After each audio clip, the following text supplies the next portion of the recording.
పుత్రకామేష్టి యాగము తర్వాత మీకు పుత్ర సంతానం ఖచ్చితంగా కలుగుతుందని చెప్పేసరికి అక్కడ ఉన్నటువంటి ఆ ఋషి మీద గౌరవం ఉంచినటువంటి ఆ యొక్క దశరథ మహారాజు వెంటనే ఏమీ ఆలోచించకుండా అద్భుతమైనటువంటి విధముగా అశ్వమేధ యాగ కార్యక్రమం చేసింది. అనంతరము పుత్రకామేష్టి యాగము చేసే ముందు సాక్షాత్తు ఆ విష్ణుమూర్తి ప్రత్యక్షమయ్యి ఆ సభలోకి ఎవరు ఆ విష్ణుమూర్తి శ్రీమన్నారాయణ స్వరూపుడైనటువంటి విష్ణుమూర్తి ప్రత్యక్షమయ్యి ఆ విష్ణుమూర్తితో వీళ్ళంతా కూడా అడుగుతున్నారు ఏమని, అయ్యా మా రాజ్యంలో విశేషమైనటువంటి రాక్షసులు సంహరిస్తున్నారు, మరి ఈ రాక్షస వధ నుండి కాపాడే వ్యక్తుడే లేడా?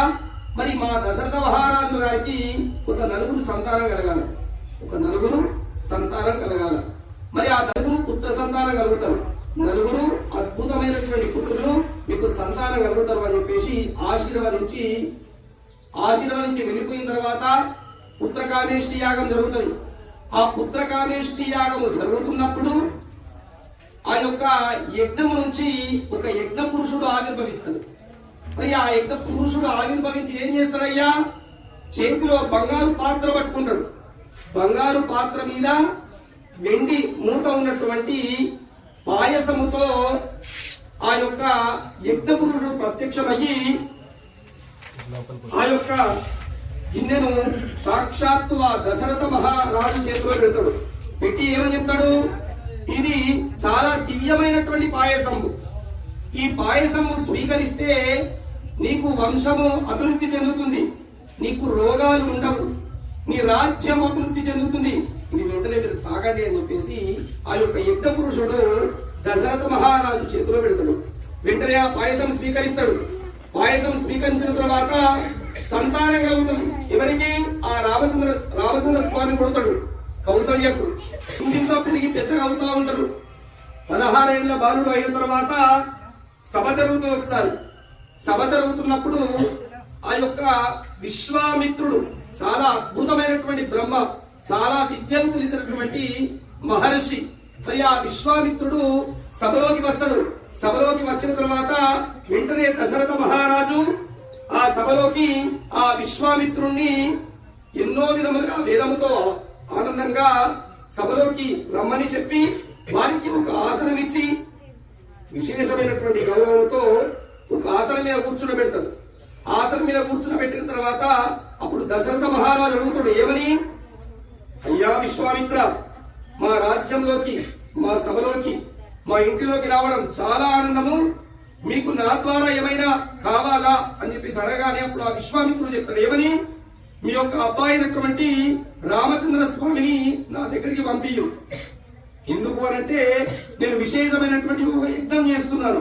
ఆ యజ్ఞంలో విశేషమైనటువంటి రాక్షసులంతా కూడా ఆ యజ్ఞాన్ని నాశనం చేయడానికి ప్రబలించారు, కాబట్టి మీరు ఆ యొక్క రామచంద్ర స్వామిని పంపియండి అని చెప్పేసి చెప్తాడు.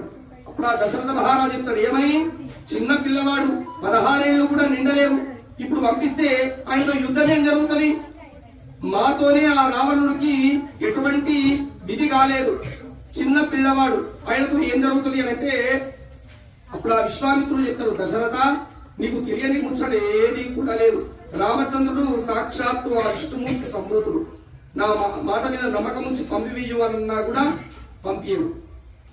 అయినా కూడా ఆ విశ్వామిత్రుడు దశరథ మహారాజుకు ఆశీర్వదించి శతాయుష్మాన్ సంతోషమని వెళ్ళిపోతా ఉంటాడు.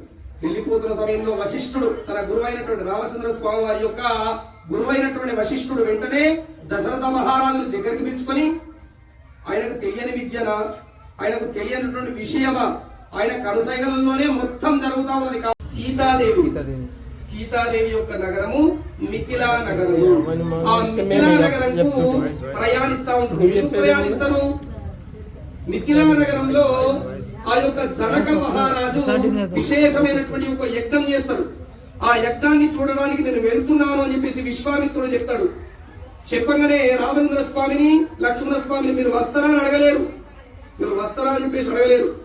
గురువు గారు వెళ్తున్నారు, నేను కూడా వెళ్తా అని చెప్పేసి ఆయన అడుగుజాడల్లోనే ఆయన వెంట బయలుదేరుతా ఉన్నారు. ఎవరెవరు? రామచంద్ర స్వామి, లక్ష్మణ స్వామి. వాళ్ళు వెళ్తుండగా మిథిలా నగరంలో ఒక ఆశ్రమం వస్తుంది. చెప్పండి, గౌతమి ఆశ్రమము. అది గౌతమ మహర్షి చేత నిర్మితమైనటువంటి ఒక ఆశ్రమము. ఆ ఆశ్రమము గౌతమ మహర్షి తన భార్యను తన తపస్సు చేత, తన శక్తి చేత శాపం పొందుతుంది అమ్మవారు. ఎవరు? ఆ గౌతమ మహర్షి యొక్క భార్య. ఈ శాపం పొందిన తర్వాత ఆమె రాయి అయిపోతుంది. ఆమె పేరు ఏం పేరు? అహల్య. చెప్పండి, ఈ పదం విన్నారా? ఎప్పుడు విన్నారు? ఆ అహల్య శాపముతో రాతి బండ అవుతుంది. ఆ రాతి బండ గాలి పీల్చుకుంటది. గాలితోనే ఆహారం, గాలే సర్వం, ఇక ఏమీ కూడా ఉండదు, కదలిక కూడా ఉండదు. మరి అహల్య రామచంద్ర స్వామి వారు వచ్చిన తర్వాత రామచంద్ర స్వామి వారి యొక్క స్పర్శ తాకంగానే ఆమె మళ్ళా మానవ రూపం దాలుస్తుంది.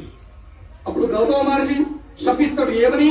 నువ్వు సాక్షాత్తు వచ్చే అవతారం ఎప్పుడైతే వస్తుందో ఆయన స్పర్శని మీద పడితేనే అప్పుడు నీకు మళ్ళా దేహం వస్తుంది. అప్పటి వరకు రాయిగానే ఉంటావని చెప్పి చెప్తాడు. అందుకొరకే రాయి అహల్య అయిందట. ఈ పదం విన్నారా? రామచంద్ర స్వామి వారి యొక్క స్పర్శ తగిలి రాయి అహల్య అయిందట. అంత గొప్పవంతుడు, గొప్ప ధర్మ సంస్థాపనాకరుడు రామచంద్ర స్వామి. ఇక అయిపోయిన తర్వాత మిథిలా నగరం చేరుకుంటారు. యజ్ఞం చూస్తారు. యజ్ఞమైన తర్వాత జనక మహారాజు దగ్గర ఒక ఇల్లు ఉంటది. ఏంటిది?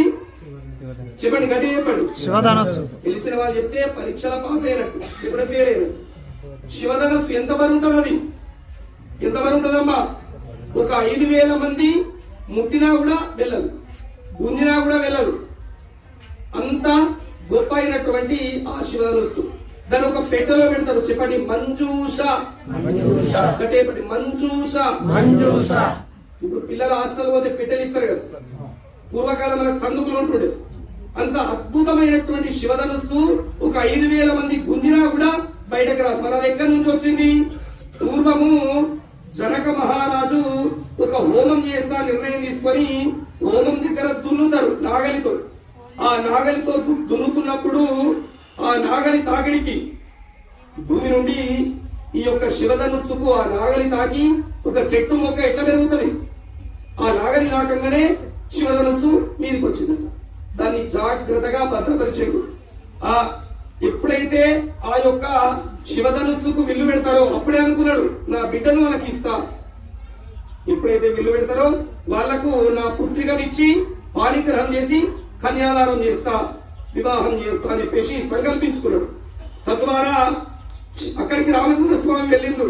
వెళ్ళి వెంటనే ఆ శివధనుస్సు తీసి ఎక్కువ పెట్టిండు. ఇచ్చిన మాట నెరవేర్చుకోవాలి కదా, ఖచ్చితంగా ఇచ్చిన మాట నెరవేర్చుకోవాలి. కాబట్టి ఆ సీతాదేవినిచ్చి అక్కడనే దశరథ మహారాజు సమక్షంలో అందరినీ కూర్చుండబెట్టి, మంచి పండితులను కూర్చుండబెట్టి జాతకాలు చూసిన ముందు జాతకాలు చూసుకుంటామా లేదా? జాతకాలు చూసుకుంటామా? అప్పుడు చేస్తలేదు. జాతకాలు చూసుకొని వివాహం చేస్తాం. అదే విధముగా రామచంద్ర స్వామికి సీతాదేవికి వివాహం జరిగింది.